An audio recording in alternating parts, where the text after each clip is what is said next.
ইসরাফিল সিংহায় ফুঁক দাও। আল্লাহর এই ফেরেশতা সিংহা হাতে নিয়ে মুখের কাছে নিয়ে আল্লাহর আরশে মুআল্লার দিকে তাকায় থাকে, একটা সেকেন্ডের জন্য এদিক আর ওদিক করে না।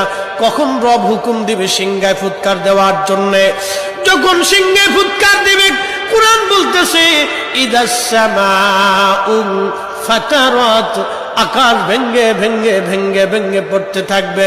ওয়া ইদাল কাওয়াকিবু তাসারাত, সমগ্র নক্ষত্রগুলি ভেঙ্গে ভেঙ্গে ভেঙ্গে ভেঙ্গে পড়তে থাকবে।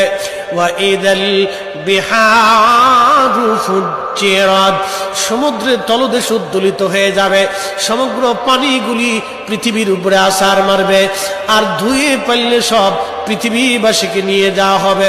ওয়া ইদাল কুবুরু বুসিরাত, কবরের ভিতরে যাহা আছে সব আমার মালিক আমার রব বের করে দিবে। কবর থেকে মানুষ বের হইয়া সেই দিন হাসরের ময়দানের দিকে দৌড়াইতে থাকবে, সবাই উলঙ্গ থাকবে, কিন্তু আমার নবীকে আল্লাহ ৭০,০০০ ফেরেশতা বেষ্টন করাইয়া জান্নাতের পোশাক পরাইয়া মহাসম্মানে ফেরেশতারা মিছিল দিয়ে দিয়া আমার নবীকে হাসরের ময়দানে মাকামে মাহমুদে বসাবে। একবার জোরে বলা যাবে কি আল্লাহু আকবার। বাজান মুসলমান, খুব মনোযোগ দেন। হযরত ইউনূস আলাইহিস সালামের কথা বলছিলাম, মাছের পেটের ভিতরে ইউনূস। চিন্তা করলেন মরে গেলাম না বেঁচে আছি, লাড়াচাড়া দিয়ে দেখলেন না বেঁচে আছি, দাঁড়াই গেলেন খোদার পয়গম্বর, দাঁড়াই দিয়ে সেজদার মধ্যে পড়ে গেলেন।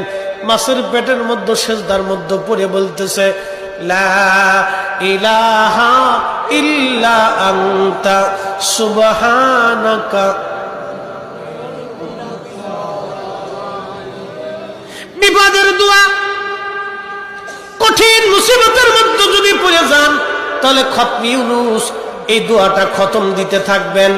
আল্লাহ যখন ইউনূস আলাইহিস সালাম এই জিকির শুরু করলেন, ইউনূসের এই জিকির আর ওই মাছের পেটের মধ্যে রইল না, এই জিকিরটা চলে গেল আরশে মুআল্লাতে। সুবহানাল্লাহ বলা যাবে। আরশে মুআল্লার পাশে এই জিকিরগুলি চারপাশ দিয়ে ঘুরতেছে। আরশে মুআল্লা ধরে রাখছেন ৪ জন ফেরেশতা কাঁধে করে। এই ৪ জন ফেরেশতা আল্লাহকে ডাক দেবে, বলে রব আপনার বান্দা ইউনূস তিনি জীবনে ভালো অবস্থায় থাকার সময় আপনার জিকির করেছে, আজকে সে মাছের পেটের ভিতরে পড়ে গভীর সমুদ্রের মধ্যে আপনার জিকির করতেছে। আল্লাহ ইউনূসের জিকিরের আওয়াজ আরশে মুআল্লার চারপাশ দিয়ে ঘুরতেছে। আল্লাহ আপনি আপনার ইউনূসকে মাফ করে দেন।